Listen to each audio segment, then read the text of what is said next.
Hi, Bismillahirrahmanirrahim. Assalamualaikum warahmatullahi wabarakatuh and a very good morning. So today we are going to cover chapter 3 and chapter 3 is all about theory. Before we go to any other subtopics for PR, I think it's very important for you to know the fundamental theory for public relation or communication. Before we go deep into the theories involved in PR, it's very important for you to strengthen yourself with communication model. I've explained this at my IPC class, so I'm going to explain again. So basically, this is what we call communication model or elements of communication. We have source, message, channel, receiver, and feedback. So when we talk about source, is who initiated the message. If let's say this is my class, this is my first class, I am the source because I am initiating the conversation. Then we have message, written, spoken, or unspoken elements of communication in which there is a meaning. So you draft your email, you draft your report, or you draft your voice note, you send out message. It's what we call message because it contains meaning. Then we have channel, the pathway of the message. You can send your draft via WhatsApp, you can send your draft via email, you can send your draft via Telegram. So channel is basically which channel that you want to use for you to send out the message. Then we have receiver, person who decodes a message and attempts to make sense of the meaning.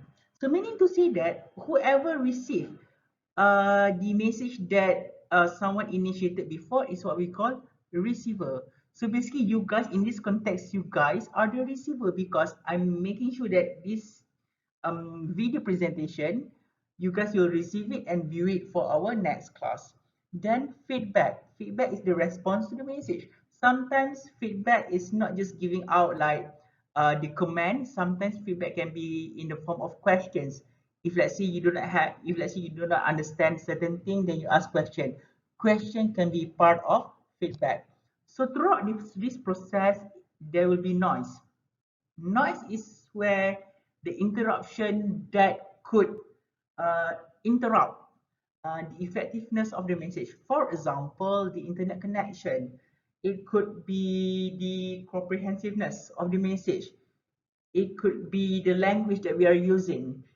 It could be the technological advancement where sometimes orang tak boleh nak view pun benda ni because tak ada teknologi yang boleh support benda ni. So noise is basically barriers that could disrupt the effectiveness of the message. Okay, now moving on to the communication theories. So PR practitioners are, in some respects, the race car drivers of mass communication and often rely on the theories to make things work. Again, right, when you are a PR practitioner, of course, there are certain things that is hands-on activity, but in order for you to do that hands-on activity, you have to rely on certain theories. So basically in PR, we have 1, 2, 3, 4, 5, 6. We have 6 theories.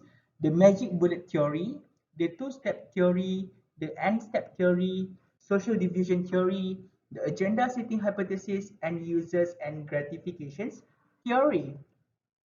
So when we talk about the magic bullet theory, so mass media here can be the media, can be the message, can be the news, right?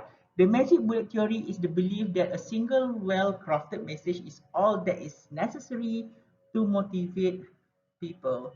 For example, you guys Google out motivation in the morning. So when you click on that, you can see few motivations. So that motivations is the mass media and it is used to motivate people. That is what we call the magic bullet theory.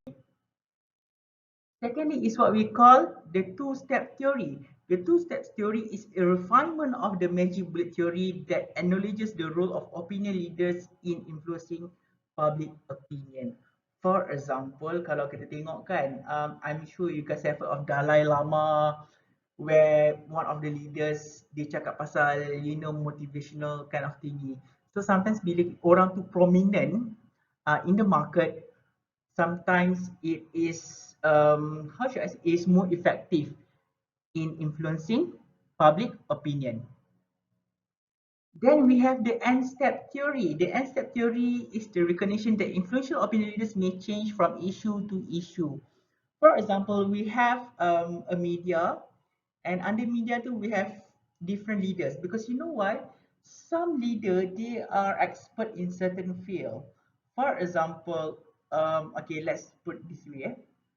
um IIUM, the mass media. All right. So IIUM we have few kuliah, we have KLM, we have education, we have ICOL law. So all these kuliah are actually the leaders. So if let's say the students want to go to read law, takkan dia nak pergi KLM, mesti dia pergi dekat ICOL. So kalau dia nak belajar pasal architecture, takkan nak pergi dekat law, mestilah pergi dekat KAED. So basically these opinion leaders are expert in certain area, and this public will go to the leaders whom he thinks that is best for the news or opinion. That is what we call the end step theory. Then we have social diffusion theory, in which social diffusion theory is based on the belief that the power of mass media is not as much to motivate people as to inform them who in turn influence one another. For example, the media can influence one particular person, but again, this particular person will influence other people, not relying on the mass media anymore. It's like the word of mouth. All right. For example, Tesco. All right, Tesco. They are broadcasting about the sale. Okay, and I went to Tesco and buy certain things, and again when I went to Tesco, tiba-tiba sale tu tak ada. So I will use my power as a customer to influence other people that, hey, supermarket ni bukannya kata ada sale tapi tak ada sale pun. So basically social diffusion theory is where one individual will influence other people, all right, not relying heavily on the social media. Then we have the agenda setting hypothesis. The agenda setting hypothesis is a theory where the mass media do not tell the people what to think, but they will set the agenda, they will set the thing for the public to think about. I need you guys to think what is the best example that resemble agenda setting hypothesis. I'll discuss with this you guys soon. Then we have users gratifications theory. So users gratifications theory is where the public has the power to pick and choose their channels of information. Of course, in real life, right, ladies and gentlemen, we have radio, we have television, we have social media, for example, Facebook, Instagram, Twitter. So basically, in this theory is where the public has the authority to pick and choose. Contohnya, dia kata, okay, hari ni aku nak percaya dekat Facebook, aku tak nak percaya pun benda lain. So basically, they have the power to choose their preferred channel of information. That is what we call users gratification theory. Alright? Okay. So tadi we have learned about theories of communication that drive a group of people to do something. So when we talk about Maslow hierarchy of needs, it is a theory that drives an individual to do something or an action. All right. So according to Maslow, there are the level that we have: first level, second level, third level, fourth level, and fifth level. So the basic one is what we call physiological needs. It is the basic need. Okay, as individual, we want food, we want water, we want sleep, something that we need every single day. That is what we call basic need tau, benda yang paling basic yang kita nak. Then we have safety need. So the next step by Maslow is safety, where as an individual, we want ourselves to feel secure. That is why we have police, we have tentera to keep us safe. Next, the third tier of this pyramid is what we call belongingness and love need. So basically is what we call, you want yourself to be accepted by the public. You want yourself to feel love. You want yourself to be in relationship. You want to have a long lasting relationship with your friends, your parents, and everyone. Okay. And then kita ada esteem need, prestige and feeling of accomplishment. Meaning to say that, we strive to earn recognition and view ourselves as being successful. Okay, it's like, okay, fine, we have achieved something. So by achieving something, you have fulfilled your self-esteem. You believe that yourself can do. And the last part of this Maslow hierarchy of need is what we call self-actualization need. We will reach self-actualization when we achieve a goal just for the sake of achieving the goal. For example, you set yourself that, I want to reach to the top of Mount Everest.